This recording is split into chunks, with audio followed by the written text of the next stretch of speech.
नाज़रीन अस्सलाम वालेकुम। प्रोग्राम इन सेशन में खुशामदीद। मैं हूं आपका मेज़बान मोहम्मद अजमल जाम।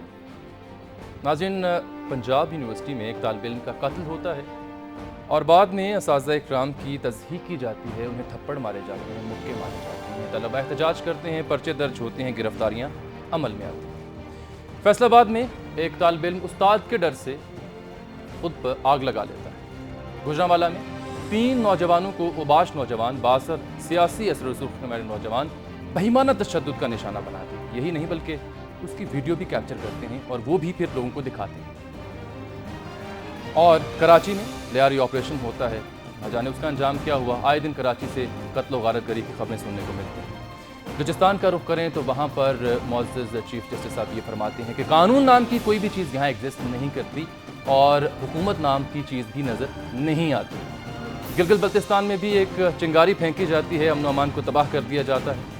रही सही कसर पेशावर में पूरी हो जाती है, जहाँ पर धमाके किए जाते हैं। पंजाब का जो सनतकार है, मुल्क का जो सनतकार है, वो इंडस्ट्री उठाता है और दीगर मालिक में जाकर लगा लेता है। आवाम की बात रह जाती है बाकी। आवाम क्या करते हैं? सड़कों पर आ जाते हैं, एहतजाज करते हैं, मुजाहरे करते हैं, भूख हड़तालें करते हैं, खुदकुशियाँ करते हैं। अब ये तो एक तस्वीर ऐसी है, ये वो बातें जो आप जानते भी हैं, समझते भी हैं, आपको इल्म भी है जो बातें मैं कर रहा हूँ। लेकिन फिर हुकूमत क्या करती है, सियासी जमातें क्या करती हैं? ये बड़ा दिलचस्प और अहम सवाल है। वो भी आपके सामने है। हुकूमत वक्त खुद सड़कों पर आ जाती है अपने वज़ीर आज़म को बचाने के लिए, रैलियाँ निकाली जाती हैं और वज़ीर आला सिंध कायम अली शाह कहते हैं कि अगर नवाज शरीफ ने लॉन्ग मार्च किया तो 5 करोड़ अफराद सिंध से रायविंड की जाने मार्च करेंगे। पीटीआई भी रैलियाँ करती है, एहतजाज करती है, जलसे जुलूस करती है, बुलंद बाला नारे लगाते हैं और इनकलाब की बात भी, शुनीद भी आवाम को सुनाई जाती है। मियाँ नवाज शरीफ भी जलसे जुलूस करते हैं, नून लीग भी कहती है गिलानी साहब को हटाया जाए। तो ये सब कुछ हो रहा है उस सब के तनाजुर में जो आवाम के साथ बीत रहा है। इस सब सूरत हाल को देखने, समझने और जानने के बाद सवाल ये पैदा होता है कि जो मुल्क की जमहूरियत है, क्या वो किसी बंद गली में दाखिल हो चुकी है? और ये जो मुहाज आराई की कैफियत सी हो चुकी है, बयान दर बयान इल्ज़ामात, इसका अंत क्या होगा? और फिर अहम बात ये भी कि क्या ये सब जो है वो कोई नया खेल खेला जा रहा है? ये सब पुरानी रवशें, पुरानी रिवायात हैं। इन अहम सवालात के जवाबात जानेंगे इंतहाई अहम मेहमानों के साथ इन सेशन में। मेरे साथ ही आप रहिएगा, मिलेंगे आपसे मेहमानों के तारुफ के साथ एक ब्रेक के बाद।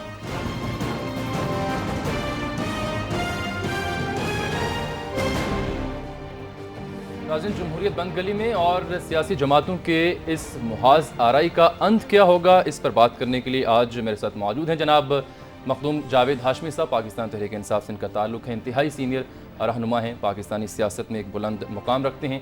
और मेरे साथ लाहौर स्टूडियो में मौजूद हैं जनाब सुहेल बड़ाई साहब, सीनियर तज़कियाकार हैं, किसी तारुफ के मुहताज नहीं, सियासी मंजरनामे पर गहरी नज़र रखते हैं, पॉलिटिकल कमेंटेटर इन्हें कहा जाता है। और हमें ज्वाइन कर रहे हैं जनाब राजा रियाज अहमद साहब, पाकिस्तान पीपल्स पार्टी से ताल्लुक़ है, अपोजिशन लीडर हैं पंजाब में। आप तीनों हजरात का बहुत बहुत शुक्रिया। हाशमी साहब, सबसे पहले मैं आपसे बात करूँगा। खान साहब ने यह कहा कि नून लीग अगर इस्तीफ़ा दे दे तो उसके बाद इत्तेहाद का ही उनके साथ चलने का सोचा जा सकता है, लेकिन सूरत हाल ये है कि पीटीआई के एक ही रुकन हैं ओवैस लगारी साहब, उन्होंने खुद अभी तक अपनी सीट से इस्तीफ़ा नहीं दिया, तो फिर नून लीग से ऐसा मुतालबा काहे का? पहली बात तो ये है कि मैंने तो इस्तीफ़ा दे के आपसे बात कर रहा हूँ और उस सिलसिले में भी हमारी पार्टी में पहले ख़ुद उनको जो भी वजूहत थी कॉन्स्टिट्यूशनल इश्यूज़ के लिए उनको कहा गया कि अभी आप इस्तीफ़ा ना दें, लेकिन अब पार्टी ने कहा है कि उन्हें इस्तीफ़ा मज़ीद अगर वो रहेंगे तो एतराज़ात करने वाले हमारी उन वजूहत को नहीं देखेंगे बल्कि वो कहेंगे कि आपको इस्तीफ़ा देना चाहिए। तो ये चूँकि ख़ुद इमरान खान ने उनको वादा किया था कि अभी आप, बल्कि कहा था कि अभी आप इस्तीफ़ा नहीं देंगे, तो उस वजह से, वरना असूली तौर पर कोई एक आदमी के वैस के उससे कोई ना इलेक्शन होता है ना नहीं होता, लेकिन मैं समझता हूँ इसके बावजूद इस्तीफ़ा उन्हें देना चाहिए। मैं तो खुद देख के बैठा हूँ। ठीक है, तो हाशमी साहब ये फरमाइएगा फिर कि ये जो प्रिविलेज है ये सिर्फ ओवैस साहब के लिए क्यों है? बाकियों ने तो इस्तीफ़ा दिया।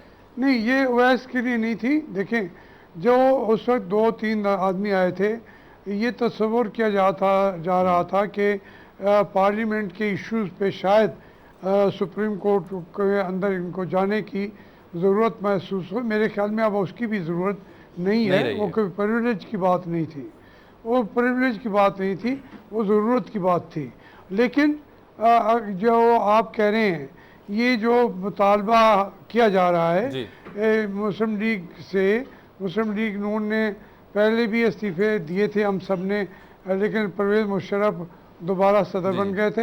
ये इतना लेट न कर दें कि इस्तीफ़े, ये नहीं है कि इस्तीफ़े नहीं देते, दिए थे पहले भी हमने पिछले इलेक्शन में, लेकिन अब ये जिस अंदाज से सारा निज़ाम चल पड़ा है, इससे एक बात वाज़ेह होती जा रही है कि अगर फौरी तौर पर इलेक्शन नहीं होंगे तो ये सारी पार्टियां एक हालात को एक ऐसी खलीज के अंदर डुबोना चाहती हैं, उस ट्रायंगुलर के अंदर, कि जहां से जमहूरियत डूब जाए और ये बच जाएं।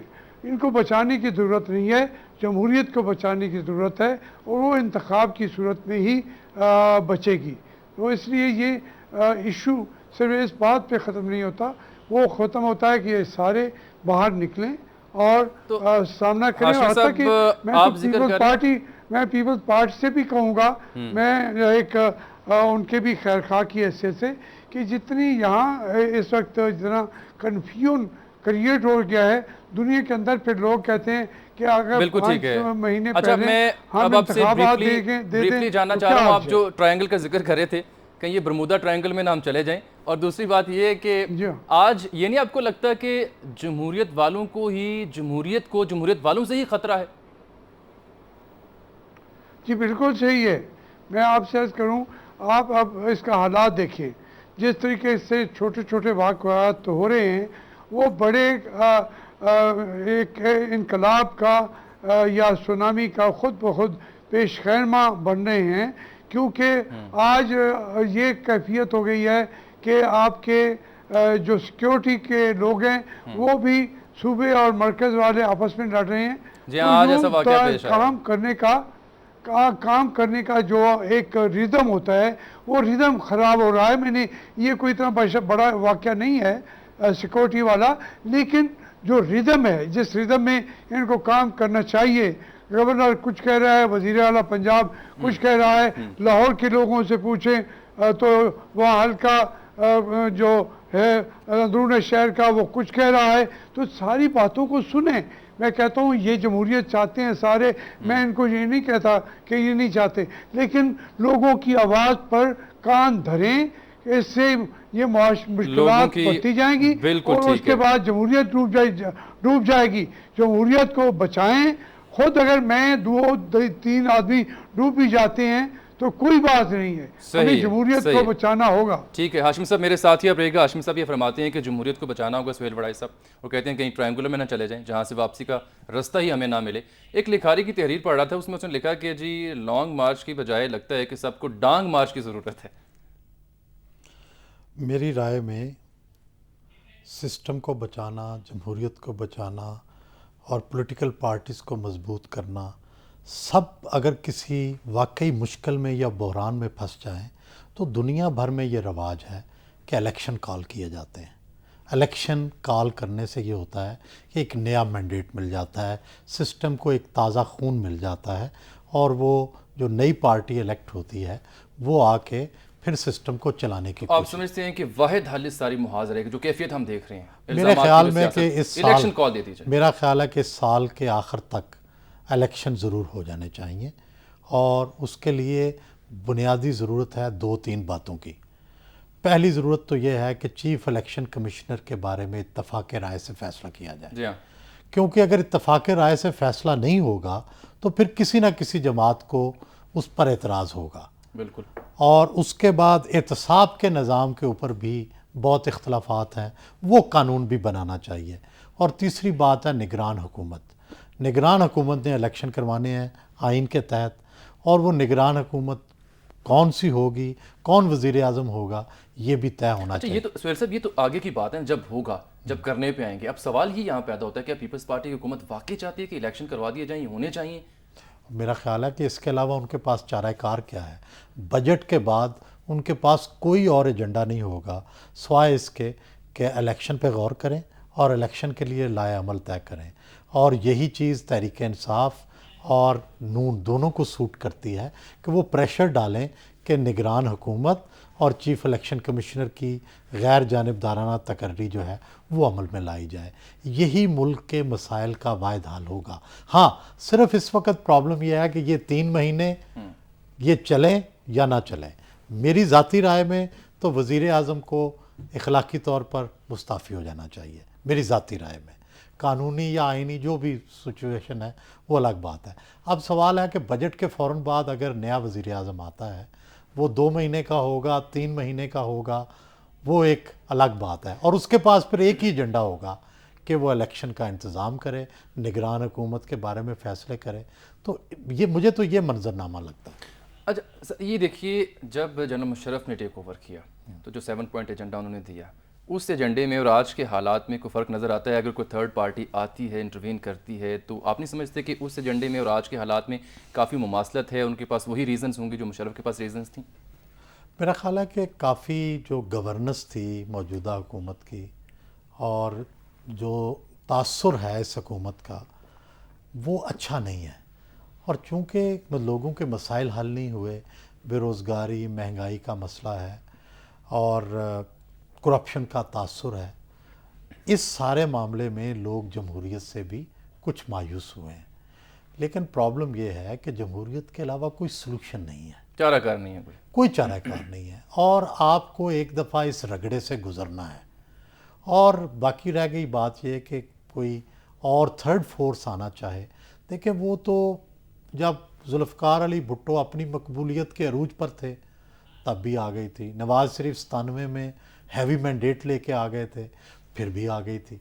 तो इसमें कमज़ोरी, ताकतवर, इसका कोई तासुर नहीं है। सिर्फ उन्होंने तो अपने तौर पे ये फैसला करना है कि हमने आना है या नहीं आना है। ठीक है। सुहेल साहब, जो आपने नुक्ते उठाए इलेक्शन कमीशन के, इंटरिम गवर्नमेंट के, सवाल ये पैदा होता है अब कि 4 से 5 साल हो चुके, इसमें इन बातों पे क्यों ना गौर किया गया? ये मैं आपसे बाद में जानूंगा, लेकिन चूंकि अब जिक्र हो रहा है जमहूरियत का, हुकूमत का, तो राजा रियाज साहब भी हमारे साथ मौजूद हैं, उन्हें भी गुफ्तगू में शामिल करते हैं। राजा साहब, बहुत शुक्रिया। जनाब, ये फरमाएं कि ये कैसा दौर है, मतलब समझ में नहीं आता कि हुकूमत खुद सड़कों पर है।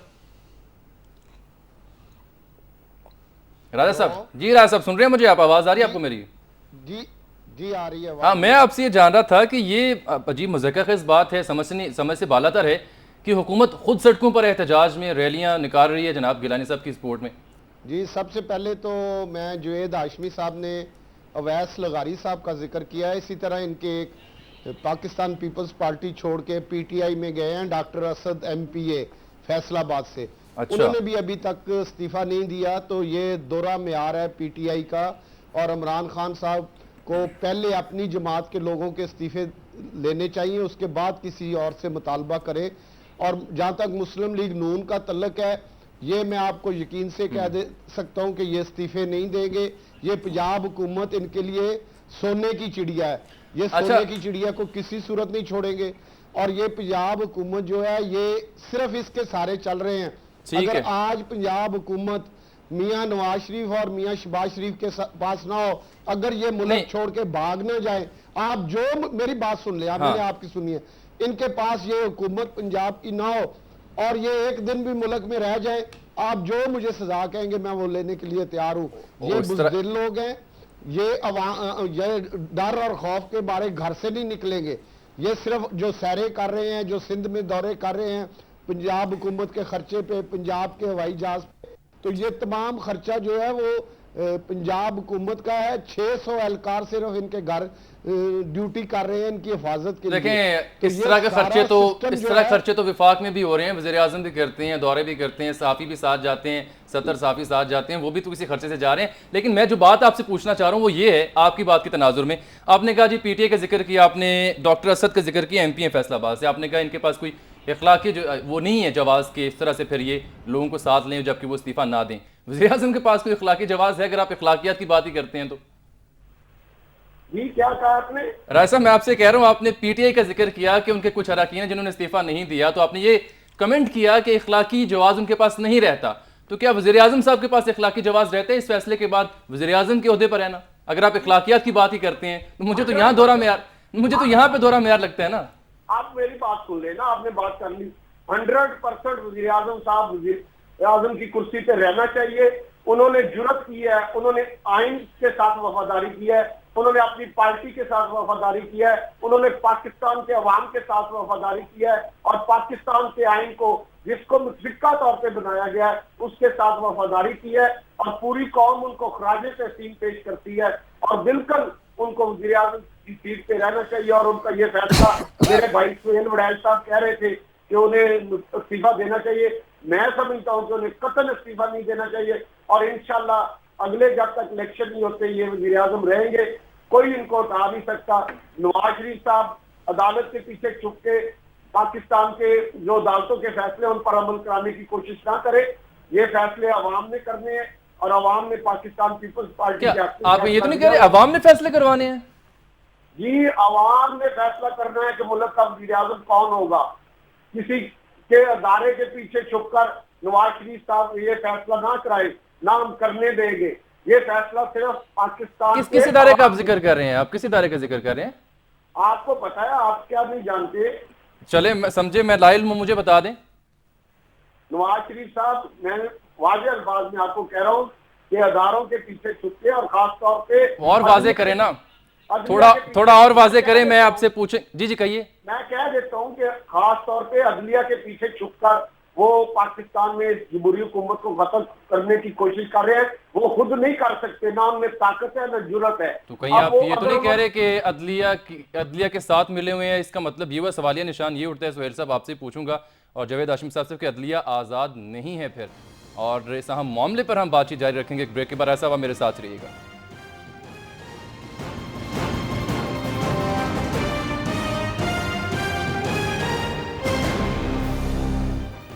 नाज़रीन, प्रोग्राम इन सेशन में एक बार फिर से खुशामदीद। ब्रेक से पहले आपको याद होगा राजा रियाज साहब ये कह रहे थे कि जो नून लीग है वो इदारों की पुष्टपनाही हासिल कर रही है, इदारों के जो फैसले हैं उस पर असरअंदाज होने की कोशिश कर रही है, और फिर उन्होंने अदलिया का नाम भी ले लिया। तो राजा साहब, आपको ये क्यों लगता है कि अदलिया ज़ेर ताबे है या असरअंदाज हो सकती है नून लीग अदलिया के फैसलों पर? देखिए जी, मुस्लिम लीग नून के जितने केस अदलिया के पास हैं उनकी समाअत नहीं की जा रही और पाकिस्तान पीपल्स पार्टी का अगर आज वाकया होता है तो कल उसकी समाअत शुरू हो जाती है। लेकिन हमें इससे कोई इतराज नहीं है।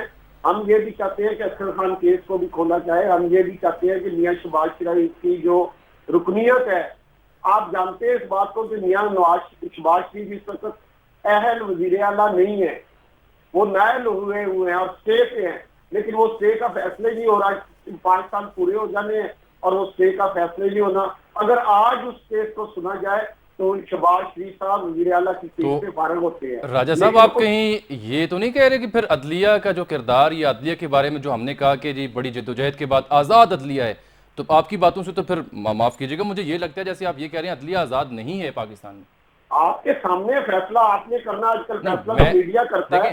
मैं तो आपको बता रहा हूँ कि मियां शहबाज शरीफ एक नाअहल आदमी है और उसको स्टे मिला हुआ है। उस स्टे की समाअत नहीं हो रही, उसको सुना नहीं जा रहा और उसका टेन्योर पूरा होने के करीब जा रहा है। यानी आप समझते हैं अदलिया आज़ाद नहीं है पाकिस्तान में इस वक्त? जी, हमारे साथ जो सलूक हो रहा है उससे हम तो ये समझते हैं कि अदलिया आज़ाद नहीं है और फैसले जो हैं वो सिर्फ एक पार्टी को, जिसको हमेशा दीवार के साथ लगाया जाता है। लेकिन आप ये भी तो देखें ना, जो सुप्रीम कोर्ट में हमला हुआ था मियां बरादरान की गवर्नमेंट में, वो भी तो रीओपन हो रहा है ना साथ में। जी, वो उसमें भी जो लोगों को सजा हुई थी, आपको पता है वो हमला कहाँ से हुआ, कहाँ से उन लोगों को खाना खिलाया गया, कहाँ से बसें मुहैया की गई। तो ये आज जो मियां नवाज शरीफ साहब अदलिया के बहुत बड़े हैं कि अदलिया के फैसलों पे अमल होना चाहिए। सुप्रीम कोर्ट में पाकिस्तान की तारीख में किसी सियासतदान ने हमला किया है तो वो सिर्फ मियां नवाज शरीफ वाहिद आदमी है। चलें, आप मेरे साथ आप रहिएगा। बड़ी अहम बातें सुहेल साहब उन्होंने कर दी हैं, बहुत अहम बातें। किसी अहम रहनुमा ने पाकिस्तान पीपल्स पार्टी के, वो सूबाई यहाँ पर असेंबली में अपोजिशन लीडर भी हैं, कहते हैं कि हमारे फैसलों के बाद तो लगता है अदलिया आज़ाद नहीं है। फिर उन्होंने कहा जी नून लीग जो है वो एक इदारे की पुष्टपनाही में सारे काम करे, उस पर असरअंदाज होने की कोशिश करे। फिर आपका जो पॉइंट था इखलाकी जवाज़ नहीं, उस पर उन्होंने कहा नहीं ये गलत बात है, तमाम इखलाकी जवाज़ मौजूद है। मैं अगर अपनी उस वक़्त तो चूँकि सिर्फ एक सानवी बात आई थी, अगर इस सारे मंजरनामे पे गौर किया जाए तो मेरी एक ज़ाती राय है। मैं समझता हूँ कि आर्टिकल 248 की मौजूदगी में, जिसमें कि सदर को इस्तिस्ना हासिल है, वज़ीर आज़म को नाअहल करार देना या तौहीन अदालत का मुल्ज़म करार देना मेरी ज़ाती राय में गलत था ये फ़ैसला। अच्छा। और मैं ये समझता हूँ कि जब तक आइन के उस आर्टिकल की कोई नई तशरीह नहीं की जाती 248 की, या तो उसको चेंज किया जाए या उसकी कोई नई तशरीह की जाए, उस वक़्त तक वज़ीर आज़म का ये फ़ैसला जो था ख़त ना लिखने का, ये मुझे दुरुस्त लगता है। अगली बात आ जाती है कि जब सुप्रीम कोर्ट फ़ैसला दे दे, फिर वज़ीर आज़म पर इखलाकी जवाज़ पड़ गया था कि वो इस्तीफ़ा देते। सुकरात ने जब जजों ने उसके ख़िलाफ़ फ़ैसला सुनाया तो उसको उसके सामने उसके दोस्तों ने ये शर्त रखी कि आप कैद खाने से भाग सकते हैं। सुकरात ने कहा कि अगर आज मैं सारी ज़िंदगी कानून की बात करता रहा, अगर आज मेरे जजों ने गलत भी सज़ा सुना दी है और मैं कानून की खिलाफ वर्जी करूँगा तो कल सुकरात को कौन याद करेगा। आज सुकरात का नाम जिंदा है, उन जजों को कोई नहीं जानता जिन्होंने वो फैसला किया था। जुल्फ़कार अली भुट्टो जो थे, क्या वो उन जजों को मानते थे? क्या उन्हें ये नहीं था पता कि ये मेरे ख़िलाफ़ फ़ैसला देंगे? लेकिन वो मीलाड कहते कहते फांसी के तख्ते पे झूल गए। तो तारीख़ बनाई जाती है। हाँ, तीसरी बात यह है कि अब अखलाकी जवाज़ तो ख़त्म हो गया, अखलाकी जवाज़ पे मुस्ताफ़ी होना चाहिए, लेकिन अखलाकी जवाज़ के बस बाद कानूनी और आइनी तकाज़े और होते हैं। ये बात कर रहे हैं आइनी और कानूनी तकाज़ों की, उस पर बहस हो सकती है। मैं तो अखलाकी जवाज़ की बात कर रहा था और उसमें मैं ये कहता हूँ कि आइनी तौर पर जिस तरह इमरान खान ने मौक़िफ़ इख्तियार किया है कि जब तक अपील का फ़ैसला नहीं हो जाता उस वक़्त तक तहरीक नहीं चलनी चाहिए। बिल्कुल ठीक है। इमरान खान का आपने जिक्र किया, हाशमी साहब भी हमारे साथ मौजूद हैं। हाशमी साहब, दो सवाल जनाब आपके लिए। डॉक्टर असद MP हैं फैसलाबाद से, उनका जिक्र कर दिया है जनाब राजा रियाज साहब ने। वो कहते हैं जी आपके पास भी अखलाकी जवाज़ कोई नहीं है कि आप इस तरह की तहरीक चलाएँ या इस तरह की हुकूमत के ख़िलाफ़ बातें करें। इसका मैं आपसे अर्ज़ कर चुका हूँ, सिर्फ फैसलाबाद का नहीं, परवेज़ खटक है सरहद से, इसी तरीके से रावलपिंडी के से भी एक MP 3 MP हैं। लेकिन जो मेन इश्यूज़ थे उसके अंदर आप ये मसलन जितने लीडर थे, मैं इस्तीफ़ा दे के आया, शाह महमूद साहब इस्तीफ़ा दे के आए, आसिफ अहमद अली उन्होंने इस्तीफ़ा दिया, तमाम MNAs ने, इसलिए ये इग्नोरेबल था। लेकिन इसके बावजूद उनकी बात में वज़न है।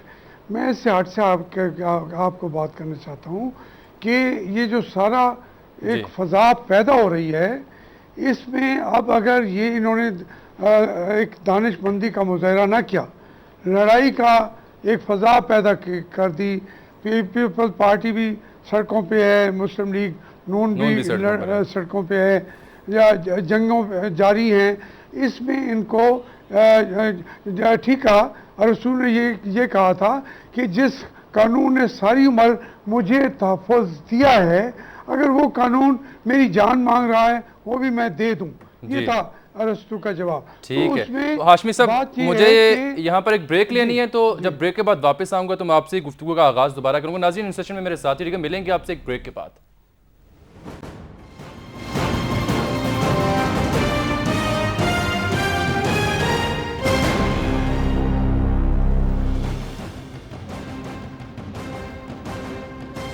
नाज़रीन, ब्रेक के बाद एक बार फिर से आपको खुशामदीद कहते हैं। जावेद हाशमी साहब से हम गुफ्तगू कर रहे थे और बात कर रहे हैं इन तमाम रहनुमाओं से, इन तमाम जो हमारे मेहमान हैं आज प्रोग्राम में, पाकिस्तान की सियासी सूरत हाल पर, जो कि जमहूरियत लगता है जैसे बंद गली में जा चुकी है। अवामी मसाइल पर तवज्जो नहीं दी जाती और नए मसाइल को जो है छेड़ा जा रहा है। जब नए मसाइल का जिक्र किया जाता है तो कुछ माहिरीन ये कहते हैं कि जितने मसाइल दरपेश हैं इस वक्त वतन अजीज़ को, उसके तनाजुर में नए सूबों की बात करना भी किसी बड़े मसले से कम नहीं है। हाशमी साहब भी मौजूद हैं और मुल्तान से नुमाइंदगी करते हैं, तो उनसे भी इस बारे में बात कर लेते हैं। हाशमी साहब, ये फरमाइएगा, इस सारी सूरत हाल में जबकि ऑलरेडी बेपनाह मसाइल हैं, ये नए सूबों की डोर किसने हिलाई है?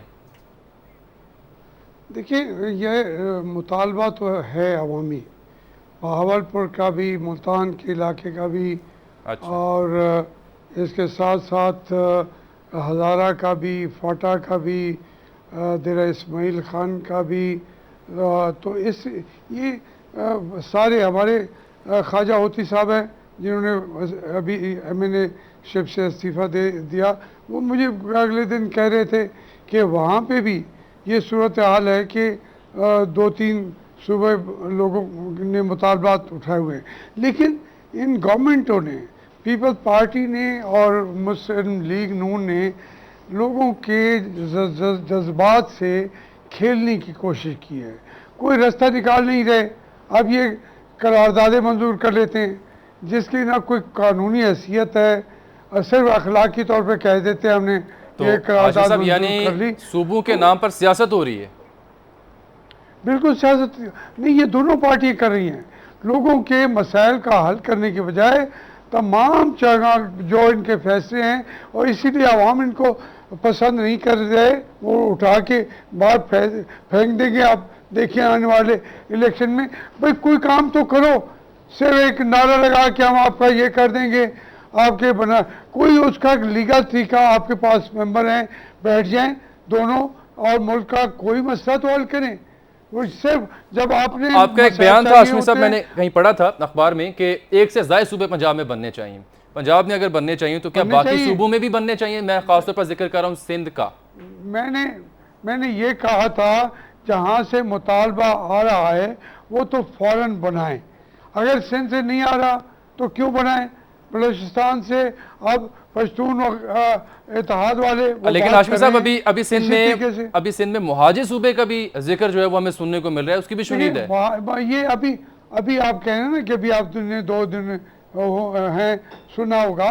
बात यह है कि वहाँ से जहाँ से आवाज़ आ रही हो, डिमांड आ रही हो, और भरपूर अब सराइकी सूबे के लोग जो हैं यहाँ भरपूर उनकी डिमांड रही है, दूसरों ने कहा नहीं हम बहावलपुर बनाएंगे, तो उससे अगर सराइकी सूबे की बजाय और सूबे बनना चाहते हैं तो बना दिए जाएं।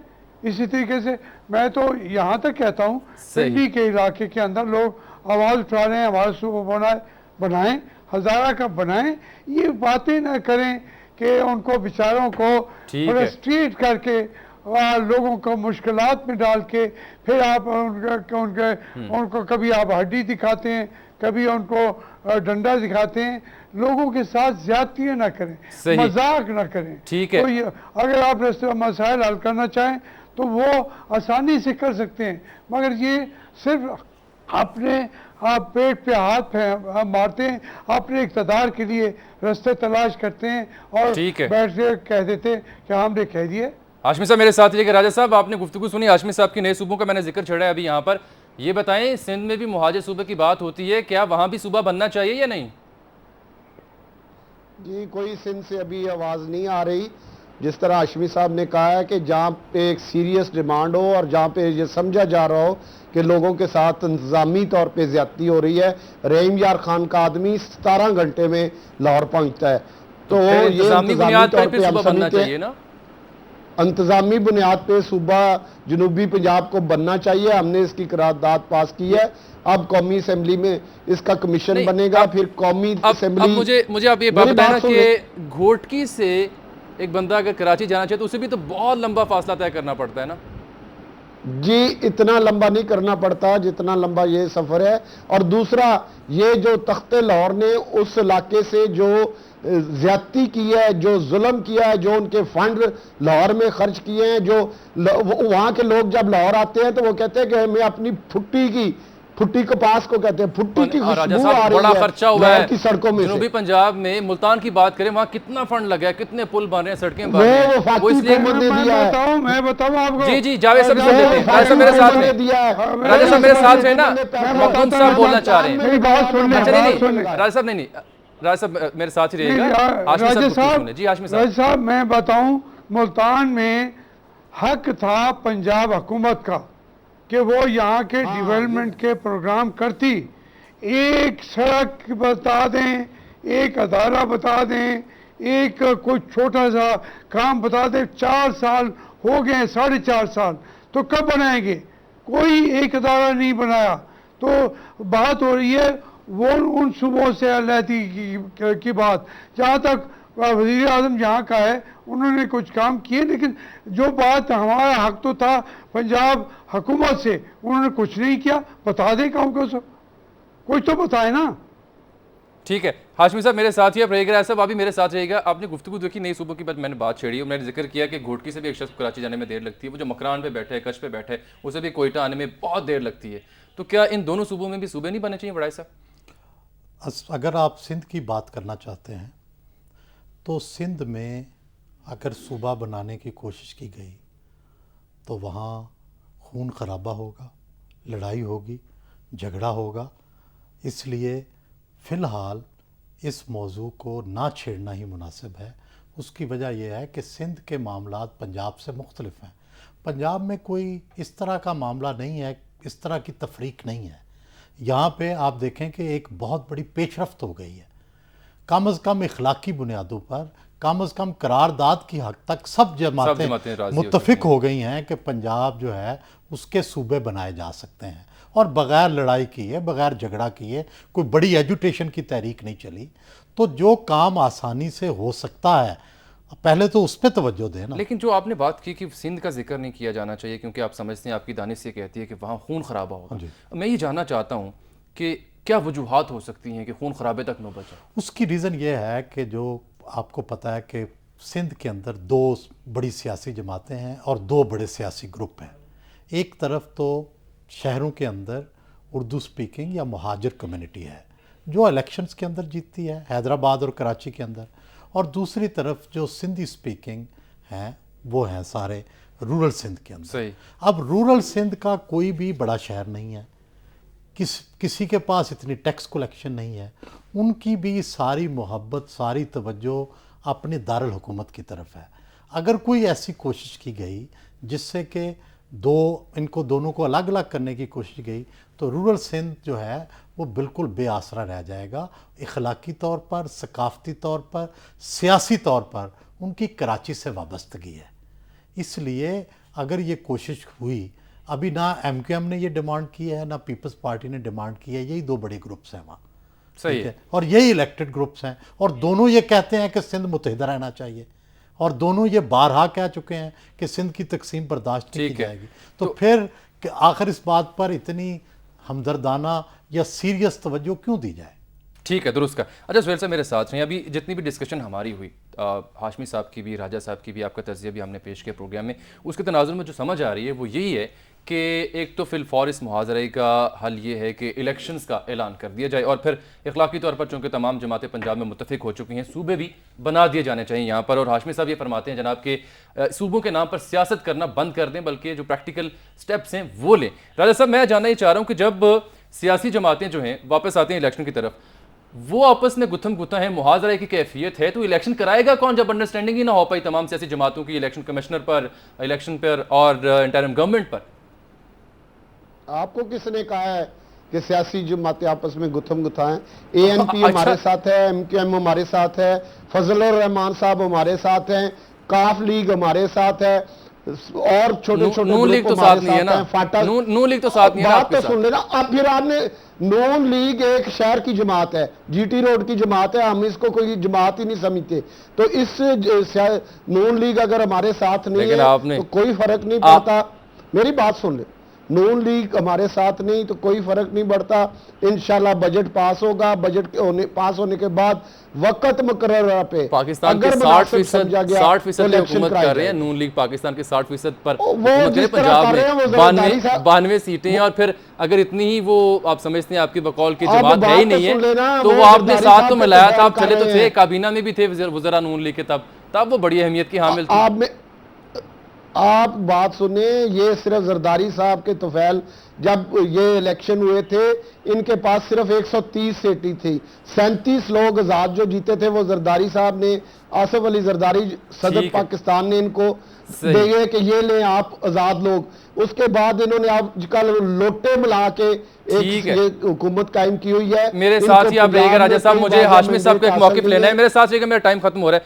हाशमी साहब मुख्तसरन ये इस सारी सूरत हाल के बाद, इस डिस्कशन के बाद मुझे ये बताइएगा आपकी दानिश क्या कहती है जब पार्टियां आपस में लड़ रही हूँ, अपोजिशन और हुकूमती पार्टियां, और जल से जुलूस हो रही हूँ, सड़कों पर आ चुकी हो हुकूमत भी, तो फिर आपको उसके तनाजुर में नजर आता है कि शफाफ इलेक्शन हो जाएंगे, इंटरिम गवर्नमेंट बन जाएगी, इत्तफाक हो जाएगा इलेक्शन कमीशन पर? मैं यही कह रहा हूँ कि ये तमाम दरवाजे बंद करते जा रहे हैं। इंटरिम गवर्नमेंट भी, वहाँ भी झगड़ा बहुत होगा, इसी से चीफ इलेक्शन कमिश्नर पे भी या अदालत जजों को फैसला करना पड़ेगा आखिरकार, उन पर भी एतबार नहीं है। तो जमहूरियत के तमाम दरवाजे अगर ये बंद करेंगे तो उससे मुल्क को नुकसान पहुंचाएगा। कौन पहुंचाएगा नुकसान, ये कल को तयन करना करेंगे। लेकिन हाशमी साहब ये फरमाते हैं कि अगर ये मुहाजरा जारी रही तो मुल्क को और बचाना है, जमहूरियत को तो बहुत फिर नुकसान हमें होगा। मिलके जावेद हाशमी साहब इलेक्शन आपका बहुत का ऐलान शुक्रिया, करना चाहिए। राजा रियाज साहब आपका बहुत शुक्रिया, सुहेल वड़ाई साहब थैंक्स अलॉट सर, आप प्रोग्राम में आए और अपना सियासी तज्जिया यहाँ पर पेश किया। नाज़रीन बात वही है कि ये सियासी मुहाजराएँ तो चलती रहती हैं, लेकिन ज़रूरत इस अमर की है कि अवामी मसाइल की जानिब तवज्जो मरकूज़ की जाए। अजमल जामी को इन सेशन से आज के लिए इजाज़त।